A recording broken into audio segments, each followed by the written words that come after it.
मोअज़्ज़ज़ सदर मोहतरम, काबिल कदर मेहमान खुशूसी, रौनक स्टेज मुंतहिम और सामीन करम, अस्सलाम वालेकुम रहमतुल्लाहि व बरकातुहू। आज के इस तहशुदा तकरीरी मुकाबले का मौज़ू शुखन है, क्या अस्तजा को डॉक्टरों के बराबर तनख्वाह मिलनी चाहिए? इस मौजू पर बात करने से पहले हमें इन दोनों की इस बदलती हुई दुनिया में अजीम और बेमिसाल कुर्बानियों का जिक्र करना ज़रूरी है। एक तरफ है डॉक्टर्स, जिनके कामों से हम सब बखूबी वाकिफ़ हैं। उनके कारनामे हम सभी के लिए काबिल दीद हैं। जान बचाने से लेकर बिगड़ी हुई ज़िंदगी को सुधारने तक ये हर किस्म की सलाहियत रखते हैं। चाहे कोई भी सूरत हाल हो, इनकी हमेशा यही कोशिश रहती है कि ये अपने मरीज़ की सेहत याब कर सकें, उनकी ज़िंदगी सुधार सकें।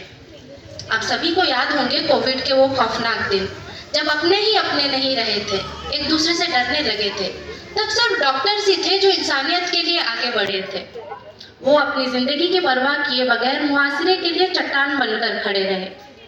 और वो इतने काबिल भी इसलिए हैं क्योंकि वो अपनी पूरी ज़िंदगी इल्म हासिल करने में और बेहतरी के तलाश में गुजार देते हैं। मुश्किल इम्तिहानों से गुजरते हैं ताकि वो इस काबिल बन सकें कि आम इंसान अपनी कीमती ज़िंदगी उनके हाथों में इत्मीनान से सौंप सके। उनकी मेहनत और अज़्म का हर मरहला उन्हें और बुलंद बनाता है। अब बात करते हैं हम अपने उस्तादों की।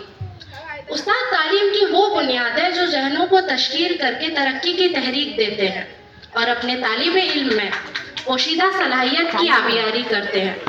वो अपनी रहनुमाई और हौसला अफजाई के ज़रिए किरदार और कामयाब ज़िंदगी की बुनियाद रखते हैं। वो ये समझते हैं कि उनका काम सिर्फ किताबें पढ़ाना नहीं है, बल्कि हर बच्चे की अनोखी ज़रूरत को समझना और उसे पूरी करना है। जब पूरी दुनिया भी एक बच्चे को निकम्मा नालायक समझ रही होती है, तो सिर्फ एक उस्ताद ही होता है जो उसके अंदर छुपी खूबियों को पहचानता है और उसे उभार भी सकता है। उस्ताद अपने तलबा के लिए हर मुमकिन कदम उठाने के लिए तैयार रहते हैं। कभी कभी तो ऐसा भी देखा गया है कि उस्ताद किसी बच्चे के अंदर की छुपी खूबी को पहचान कर उसे बिना तनख्वाह के पढ़ाते हैं और वो बच्चा आगे चलकर पूरी दुनिया बदलने की सलाहियत रखता है।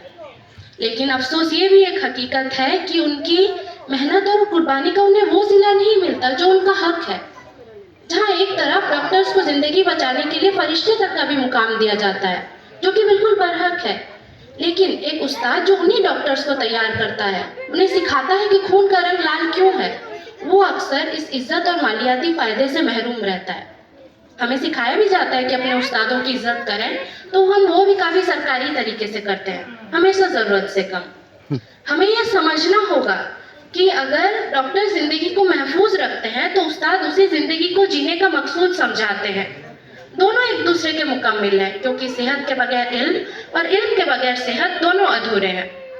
लेकिन जहां हम एक को देखकर सर झुकाते हैं, वहां दूसरे को देखकर मुंह फेर लेते हैं। आखिर में ये बोलेंगे कि ये जो बहस है ये किसी एक पेशे को कमतर साबित करने के लिए नहीं है, बल्कि दोनों की लाजमी अहमियत का एतराफ़ करने के लिए। और रही बात हमारे उस्तादों को तनख्वाह देने की, तो हमें लगता है कि हमें चाहिए हम उनकी बेपनाह इज्जत करें, जो वो हमारे लिए दिन नहीं रात नहीं कुछ नहीं देखते और बेमिसाल कुर्बानियाँ देते हैं। क्योंकि असल हकीकत तो यही है कि उनकी कुर्बानियों का मालियाती सिला हम लोग कभी अता कर ही नहीं सकते। बस इतना ही बोलेंगे, और हमसे कहीं बोलने में कुछ गलती हुई हो तो माफ़ी चाहें। शुक्रिया।